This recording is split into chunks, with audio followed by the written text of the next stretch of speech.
and thanks for tuning in to the Path 11 podcast. I am your host, April Hanna, and in this show, we are going to be talking about astrology, and I just love this topic, and I would like to introduce you to the astrologist that we will be speaking to. Her name is Shakti Carola Navran, and she is a master practitioner astrologer. She is also trained in neuro-linguistic programming and hypnotherapy, and she has also been trained in facilitating past life regressions and has also been a meditation teacher in Germany. She has over 37 years of experience. She's also the founder of the Master Astrology Academy and an author of the book, Jewelry and Gems for Self-Discovery, Choosing Gemstones That Delight the Eyes and Strengthen the Soul. And Shakti also asked me about my birth chart and the date of birth and time when I was born. And she said that she would like to offer me a small mini report during our interview today. So that will be really cool. And you guys will get to learn a little more personal information about me. So I'm looking forward to that.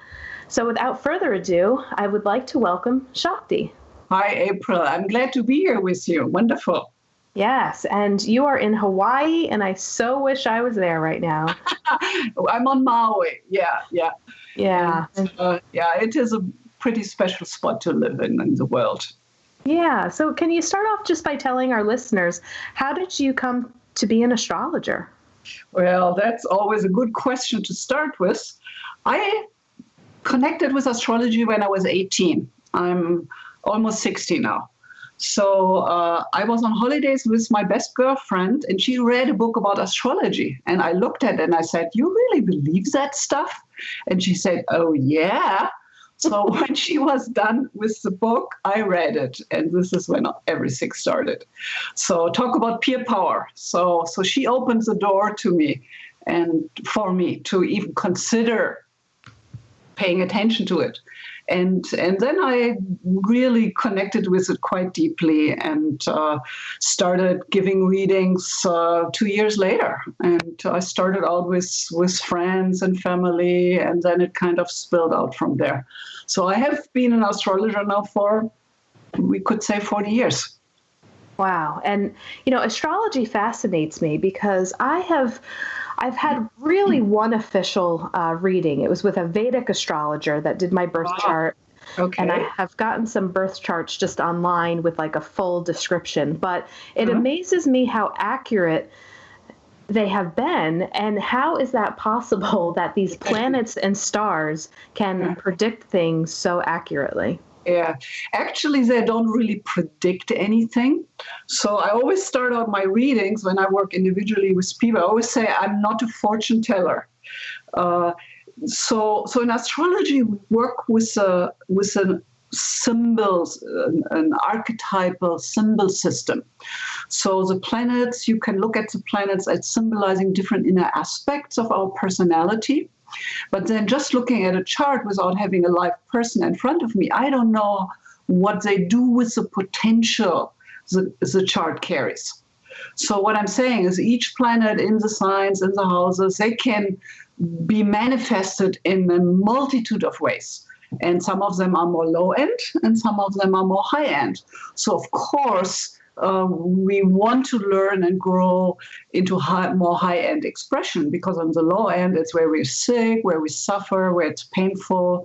But just by looking at a chart, we don't know how somebody manifests. So, for example, Adolf Hitler almost had the same chart than Charlie Chaplin. So, and see what different things, how different lives they created out of the potential which was available to both of them.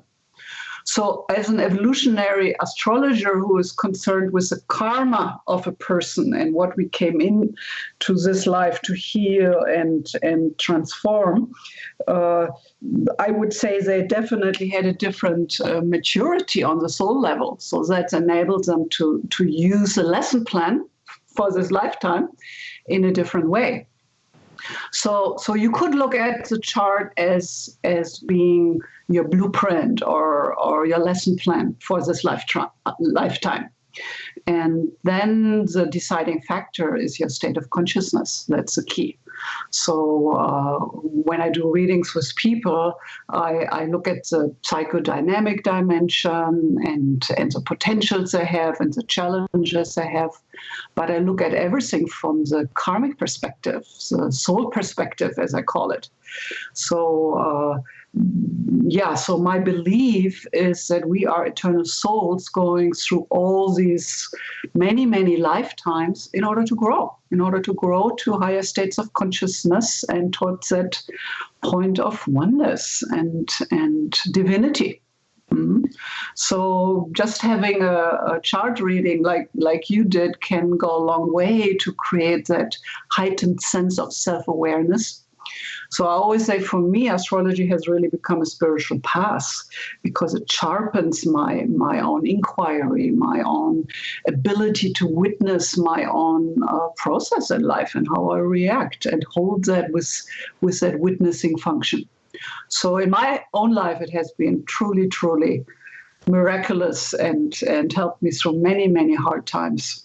So you can tell I'm really excited and passionate about it. Yeah. So that's interesting. I've never had anyone explain it to me that way. So when you say that our charts are a blueprint, if I'm understanding you correctly, then our ability maybe to manifest and our consciousness and our choices that we make can maybe be either in a relationship or in discord with the planets and the reading, depending upon the choices that we make and what our level of consciousness is. Well, I think we always have many choices in front of us. And there's that range of more low end or more high end. So it really depends on how we filter, how we understand the world and then act on that understanding. So there is freedom, but the freedom is in kind of a framework. When we came into this lifetime, we decided, okay, this lifetime I'm going to work on relationships and get experience. Like, imagine you have spent the last 5 lifetimes or 10 lifetimes as a monk in a monastery.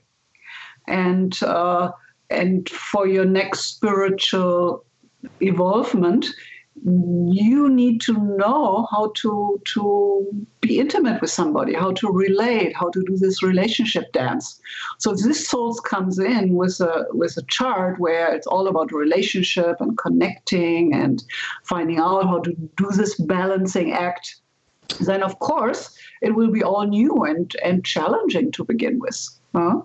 So just to look at your own chart and get that deeper understanding why you might have challenges in certain areas goes a long way towards making better choices. So that's why I'm, even after all these years, I'm still so excited about astrology, because I can see that it changes life. Yeah, very interesting. I'm happy to hear you say that too, because the couple of times that I've had my charts read, it seemed like that there were certain areas in the chart that I was just doomed, and I was thinking, But that's the kind of the tendency the Vedic astrology has.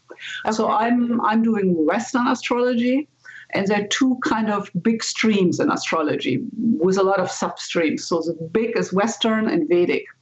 And the Vedic astrology, even if it's very old and deep, the tendency is that the Indian Vedic astrologers, that they try to do predictions. And actually, in the past, that has worked better than nowadays, because when you know somebody has done a specific thing in a certain way, and it's a very rigid character, you can pretty much predict what that person going to do in the future. And then the prediction will work. But the truth to be told, because the future is not set in stone, the predictions are really not airtight. I mean, it's dangerous, actually, even, because if somebody tells you, oh, you're going to have a car accident in autumn, and you have a certain potential for that in your forecast, in your actualization, then if I set that magnet into somebody's field, I kind of make it more possible that it might manifest that way. So that's why I'm not so happy with a lot of fortune-telling astrologers, because I think what they do, they take away your freedom. So it's not about widening your consciousness to have better choices, but they kind of put you in a prison. this is what's going to happen. Woo-hoo. So I have a very distinct opinion there. But of course, it depends on the astrologer, and there are really good Vedic astrologers out there as well. So I don't, it's just, I think the difference between Vedic and Western astrology is that the Westerners were usually more psychoanalytical in our approach, and the Vedic, they're kind of more event oriented, trying to predict, which I'm not interested in, because I'm interested in helping you grow and embrace your biggest potential in this lifetime. So that's, and then there are a lot of different techniques and tools we have in astrology.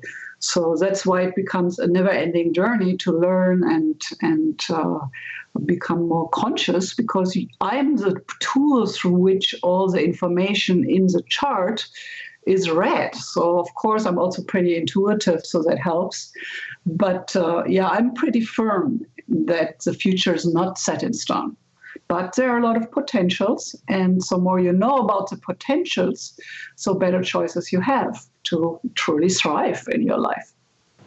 That makes a lot of sense to me, and I like to think that as well, that the future is not set in stone. So don't you worry about it. I have had many, many, many readings throughout my life, because I always was interested, how do other people do readings and go about it. And I did get a lot of predictive readings too, in Vedic astrology and all that. And maybe 5% of it ever happened, what they predicted me. If I mean, it might be even high. So might have to do with I'm not easy to imprint like that. Ooh, this is going to happen, because my moon is in Aquarius. So I have a certain independent streak there. But future is not set in stone. Otherwise, what were we doing here on this planet, right? Right, exactly. And I'd like to just talk a little bit about one of your teachers. I'm not too familiar with him, but I know that you trained under Stephen Forrest, and he's the founder of evolutionary astrology. Yeah. So what is that, and what was your training like? Yeah. So as you know, I have been already a very accomplished astrologer before I even met him. So I'm originally from Germany. And when I came to the States, I thought, I want to check out the landscape here, what astrologers we have and what they're doing. So kind of out of curiosity, I looked at the Mountain Astrologer magazine, what people are out there. And somehow I connected with him, and I saw a photo of his. And I knew I had to connect with them. You have had those moments probably, huh? You meet somebody and you know there is a karmic connection. So then I went to one of his seminar, and I really loved it, because he's not only a wonderful, wonderful astrologer, but he's also a Buddhist and has a very spiritual perspective to life. So he's kind of what we call a teacher for teachers. So very high end, very beautiful. And I just love him. He's a beautiful, compassionate, heartfelt person. So part of the attraction to keep going there over the years was that he has a really nice group of astrologers collected around him. So it's always kind of going back to my tribe and having the connection with other astrologers. And I find it very inspiring to do that. Mm-hmm. And he has written many books and really contributed hugely to the world of astrology. So he's definitely somebody to check out if you're really interested in astrology. Mm-hmm. Okay, great. Good to know. So you know that I teach my Master Astrology Academy, where I give kind of an introduction, how to learn how to read a chart. So, and then after that, for the advanced teachings, I usually pass my people on to him, because then they're kind of ready for a deeper perspective. Yeah. So that's Stephen Forrest. Mm-hmm. Great. And I'm also curious, I'd like to kind of weave some of this in and not just talk about just straight astrology, but you also do an astrological gemstone report. So How are you incorporating jewelry and gems into this? Yeah, that's a good question. I used to be a jeweler and an astrologer throughout my life. So I was always doing kind of both. And that's actually what my book is about. That as a jeweler, I wanted my jewelry to have meaning and not just be beautiful. Of course, that's important. So it was very early on that I dove into the healing gemstones and the metaphysical qualities.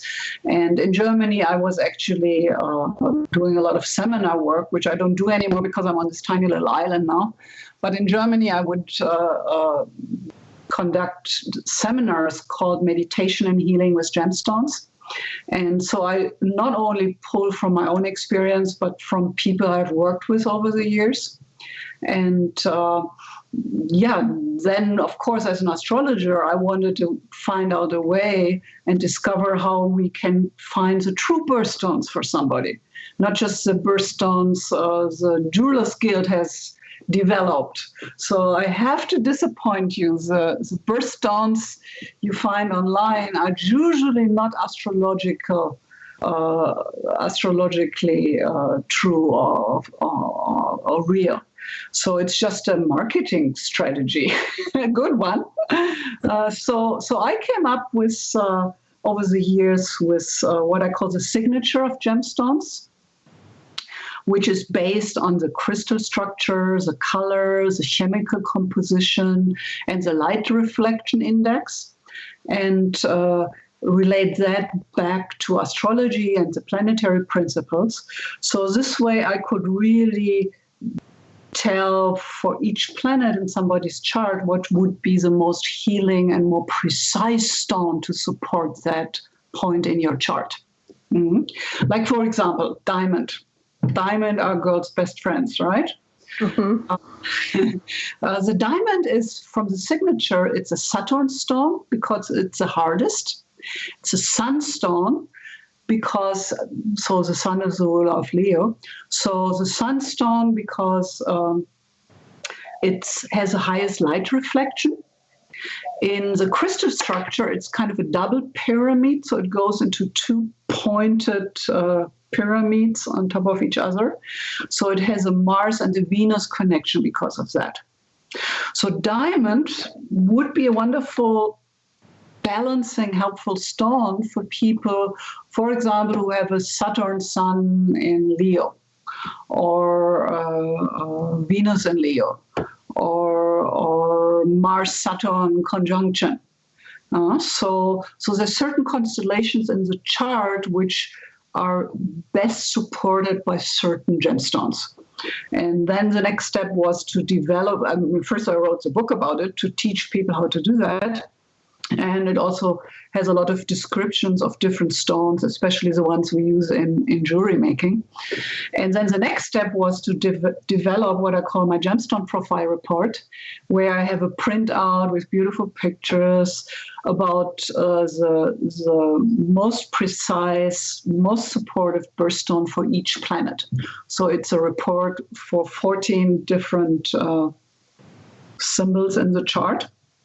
And I always say this is the gems you want to start out with when you want to have a piece of jewelry, because you want to have a stone which is always or for a long time helpful and balancing for you in your main life challenging areas, right?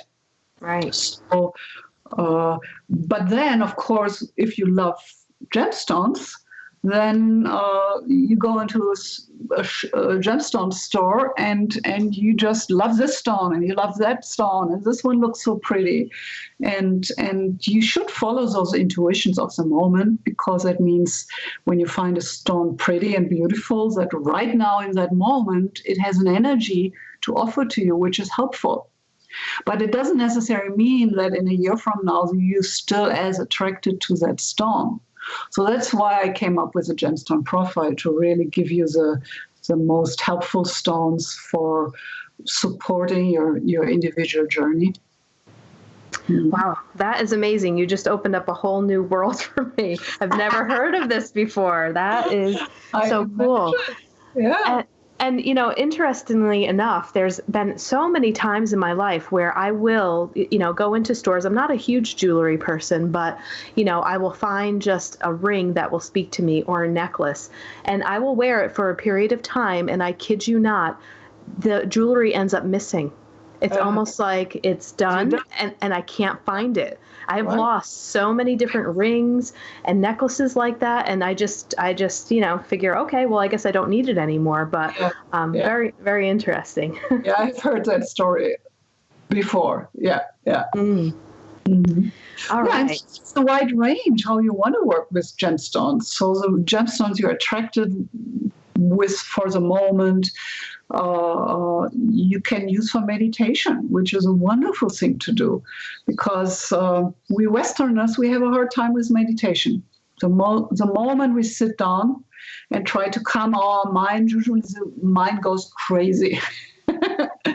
And so meditation for the Western mind needs a little support. So you can either go the way with certain activity like shaking or dancing before you sit down. That helps. You can have a trance-guided meditation. That helps. Or gemstones. So if you lay down on your bed and you put certain crystals on top of you and relating to the chakras or not, so you can feel very free and investigate. So when you lay down and put gemstones on top of your body or around, you will have a much easier time to go into that deep inner state of relaxation, and your brain waves will change and calm down. So, and then of course jewelry. If you wear jewelry, you have a certain energy in your energy field all the time. So you want to make sure to either be very attuned to when the time is over, when you're done, or you want to have a gemstone which really connects with your themes for a longer time. Yeah. Well, and another thing that I found really fascinating that I had never heard of before when I was on your website was location astrology. And I was thinking, oh my gosh, really? And this is where, like, a relocation horoscope, where depending upon where you live, that things can change for you if you move to a specific spot. So can you talk a little bit more about that, and how does that work? Yeah, happy to. So first of all, the astro cartography is a name most people know about that. So that's kind of a world map which has certain lines going over it, and it relates generally which areas are beneficial for you. So first I start out with astrocartography, get a sense, look at it together with my client on Skype, because I can share the screen. It's really cool. And then when I find an area where a line goes through, I want to investigate closer. Like people ask me where to move to, or they have specific places they want me to check out.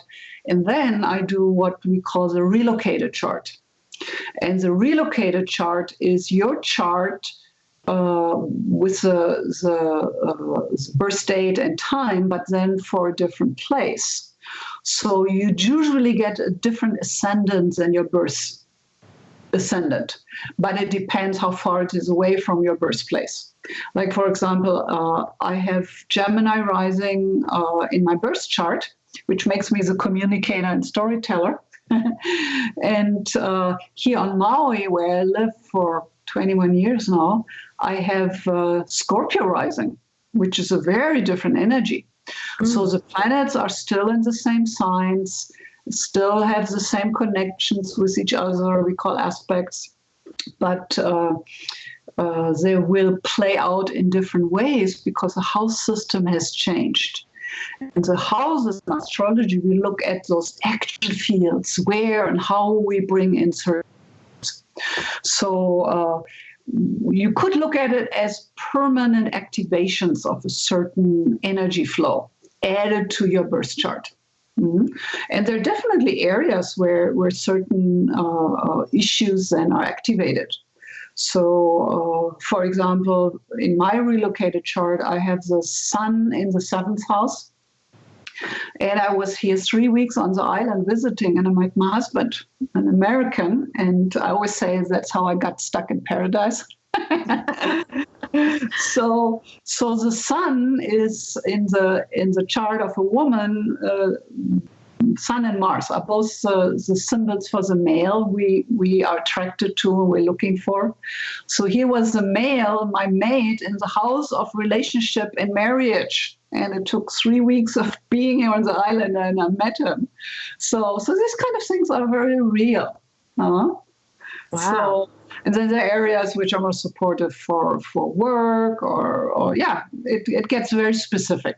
Mm-hmm. Great. Yeah. Now, so you asked me to give you some of my information because you thought that might be helpful for the listeners. Just as an example, it's always fun. Mm-hmm. Sure. Okay. Did you know you have Leo rising? Yes, I did. Okay, because in Vedic astrology, that's different. Okay, so you are a person who has a strong Aries quality, not just because your sun is there, but also Moon and Venus. Mm-hmm. So I always like to talk a little bit about your perfect mate and relationships, because I know from live shows that our listeners will have a lot of interest in that. So isn't it important to all of us? Oh, yes. And my love life and love story is quite interesting. So, yeah, fasten your seatbelts, people. I would imagine so. So you have both female planets, Moon and Venus, in the sign of Aries, sign of the Amazon, the warrior. So you're a spunky woman. So what you need in your relationship to feel comfortable, which the moon gives us information about what you need to feel comfortable and happy and connected. And Venus, the goddess of love, harmony, and beauty, tells us what we're really looking for and need in the way of intimacy and on that heart level. So I always look at Moon and Venus for a client when they want to know more about what am I really looking for in a relationship. So for you, what you need in a relationship, you need somebody you can have adventures with. You need somebody you can do something together with. You have a project, you have a passion together, you can do things together along those lines. Mm-hmm. So is that true? That is absolutely true, yes. Yeah. But you're also a person who needs a certain depth in her relationships. So it's, honesty, I would say, is your main quality you absolutely have to have in your relationship. Deep, deep honesty. And we know we all have sometimes way to skirt this truth a little bit. You ask your guy, I just got this new dress. How do I look? Is my ass looking fat? And he says, no, it's fine. And you know, maybe it does not be fine, all right? So you need somebody who tells you, okay, well, I don't like it so much. I think you could wear something more beautiful to enhance your beauty. Mm-hmm. So even in those small things, you need somebody who's really straight, really honest and deep, and you can have those very deep, truthful conversations with. Mm-hmm. I think that's really, really important for you in your chart, with your chart. Mm-hmm. I would say so. Yeah. And I'm almost tempted to dive into your chart, but I don't want to do that too deep. But so we can see that all the planets stand for certain inner aspects when we look at them in the psychodynamic way of the planets.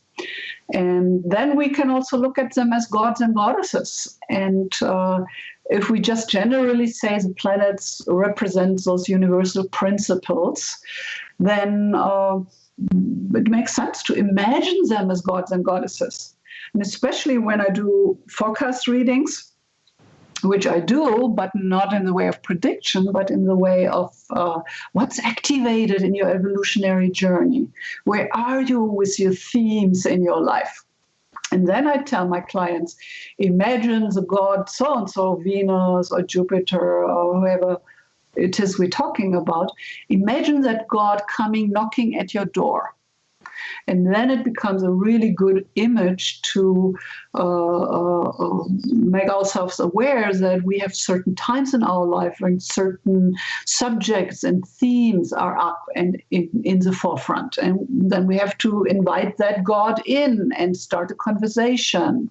And again, if you know what's up for the coming year, that's usually the frame I look at, the coming year, then you have a whole better chance to make high-end decisions. And for example, you have Jupiter in the 10th house in Gemini. So you're absolutely a communicator. You are one of the people who will always have quite some success professionally because the 10th house is a career house. But also because it's a house of mission, you need to make sure that you are having success with something which is really meaningful for you. Because you could be successful with a lot of different things. But Jupiter on the higher end is the planet where we look for meaning, for the higher wisdom perspective. So I imagine what you're doing here with your interviews and your work, that you have figured that out. Huh? Absolutely. I always say I just feel like it's a gift of what I do because I don't feel like it's work. I really love it, and I feel very connected to my purpose and my passion in life. Yes. Absolutely. Yeah. But you have chosen that. You could have done a lot of different things. Mm-hmm. So because of where you are with the maturity of your soul, you have been able to tap into that and really do your mission. Mm-hmm. So you're a super communicator. And when we have the Jupiter in the 10th house as a transit, as an actualization, then we need to expand. We need to grow out of the box, which you professionally always probably want to do. You always want to include more and be more expansive and bigger in your perspective.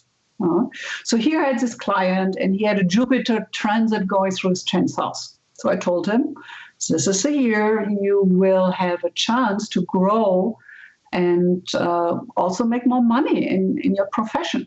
So you could ask for a raise, or you could see if you can advance in the company you're in. He was in the corporate world.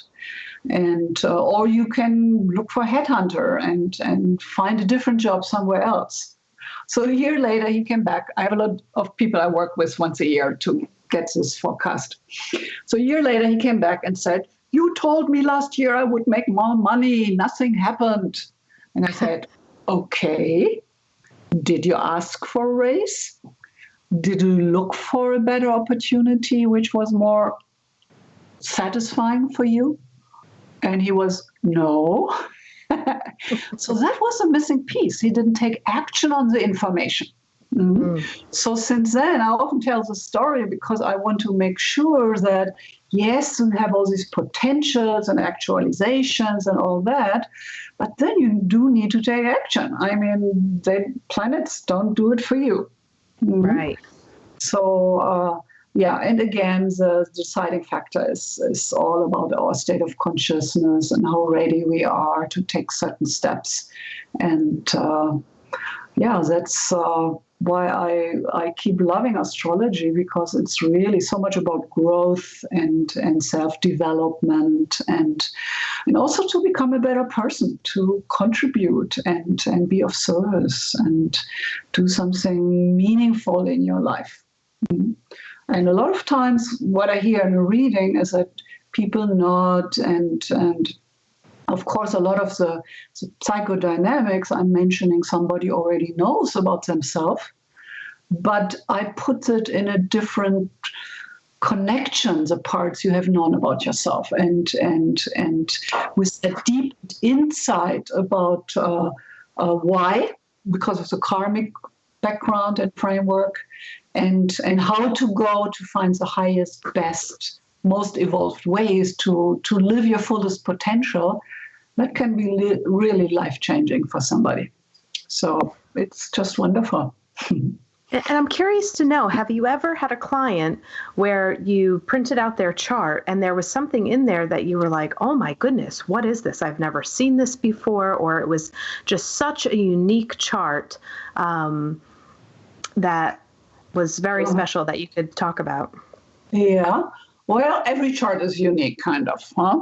But there are certain constellations I know have a high potency or volatility. Like,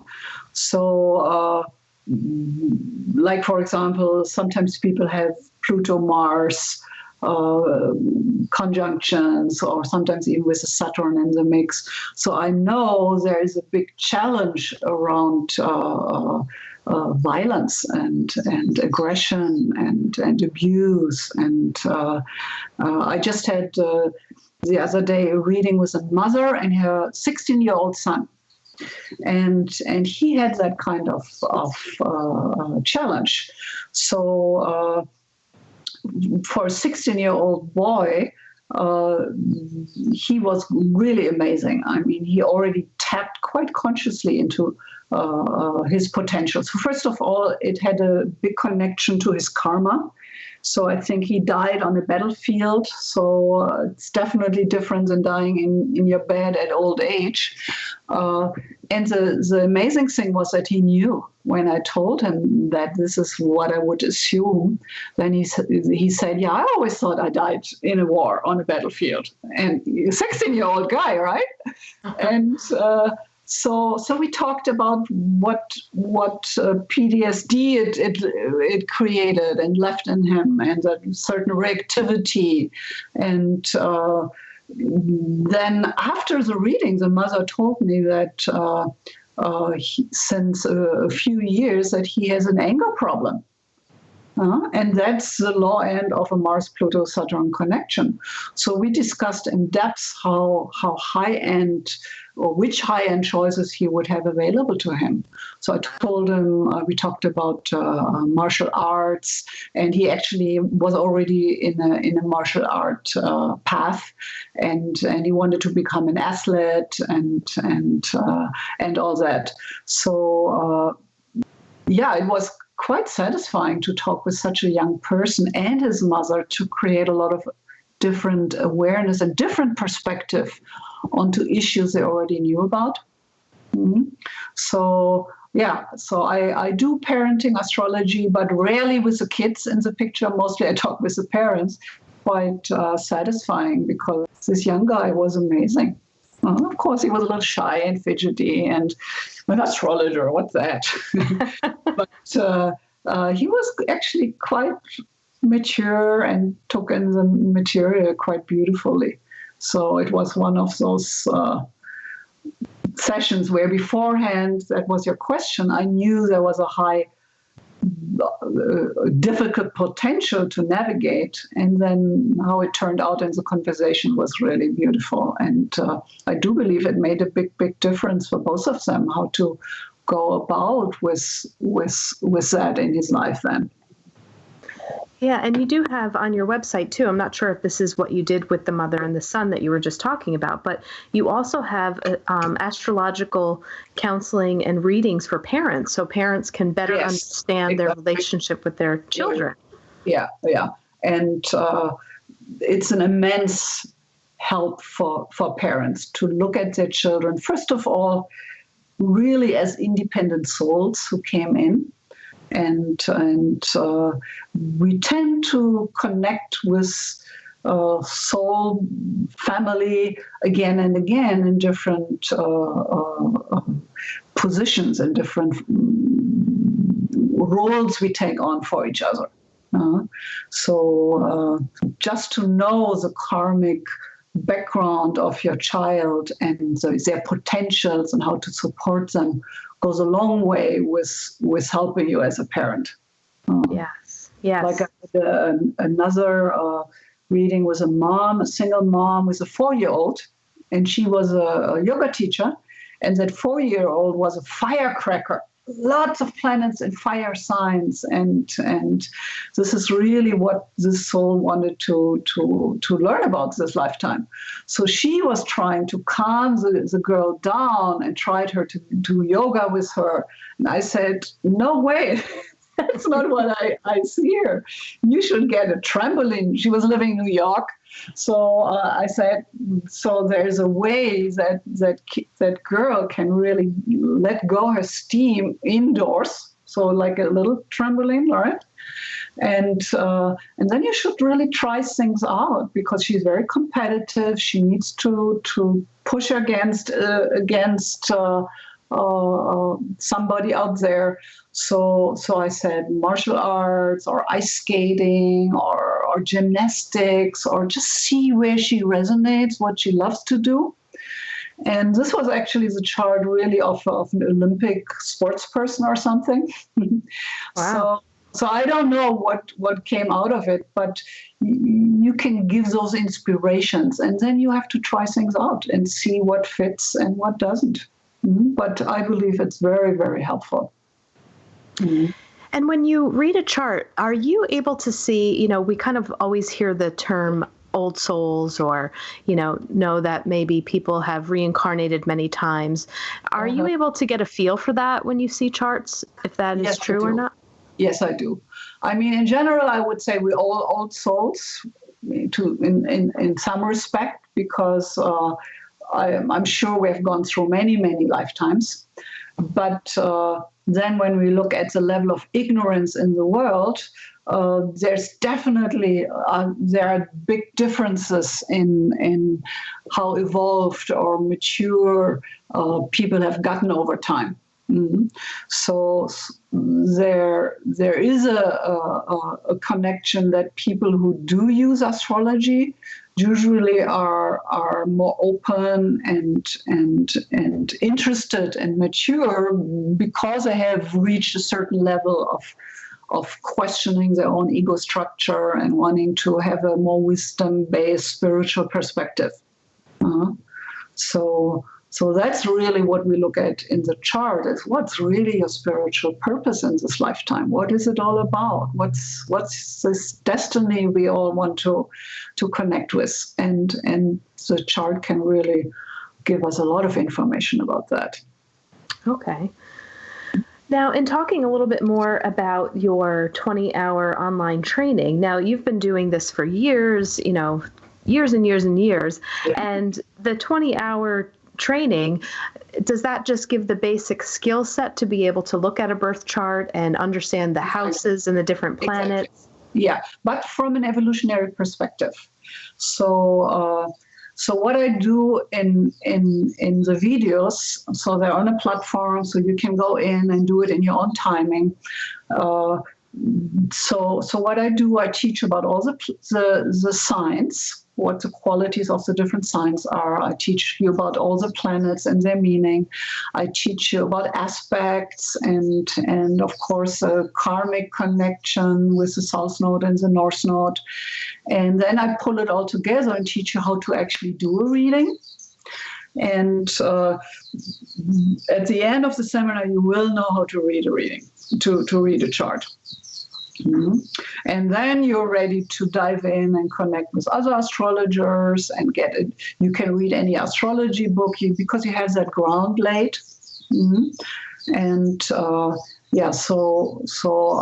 I do advanced classes once in a while, but I have to have enough people who did the groundwork, so it's worthwhile to do the advanced classes. So for now, I often send people on after the classes to Stephen Forrest. Okay. All right. Wonderful. And can you tell our listeners, as we're beginning to wrap up, just where they can find your information and maybe a little bit more of some of the other things that you're also doing there through your website and your trainings? Yes, thank you. Yeah, so my main website is MauiAstrologyReading.com. all one word, mauiastrologyreading.com. And there you can basically get your gemstone profile. You can look at all the different readings I'm offering, like the birth chart reading, love and relationship readings, parenting readings, forecast readings, astrocartography. So for people who have done a reading with me, I also do what I call astrological counseling, which is just an hour. So you might come with a decision you have to make, or an area you will just want to gain more clarity and see what's going on for me right now. So I call it a meaningful conversation I'm having.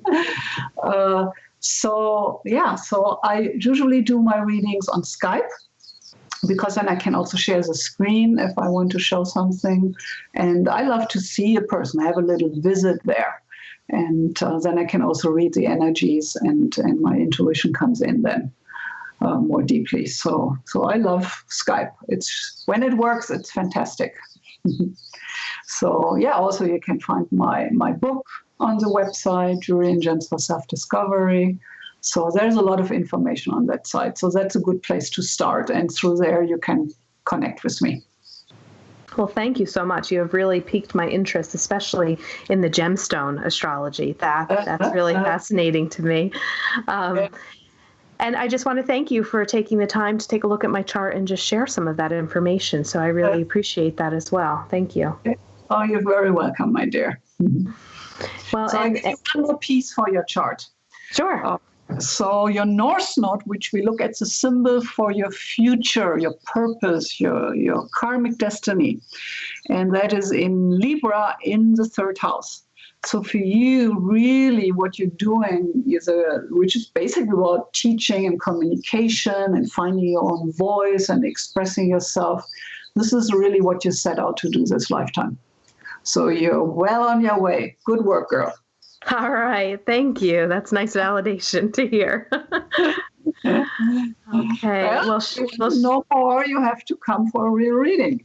Yes, I will. I would like to be there in person, actually, but maybe it is on my vision board, to get out there. So maybe make sure you call me up when you're here. Okay. Well, thank you so much, Shakti, and thank you for being a wonderful guest on our podcast today. Mm-hmm. You're so welcome. Thank you, my dear, for having me. If you'd like more information about our films or to purchase our DVDs, you can head on over to our website at thepastseries.com. They're also available to purchase on amazon.com. Our films are also streaming online at vimeo.com, gaiamtv.com, and iTunes. If you have a show suggestion or would like us to interview someone specifically, please feel free to shoot us an email at info@thepastseries.com or send us a tweet at thepastseries. Please rate and review us in iTunes and subscribe.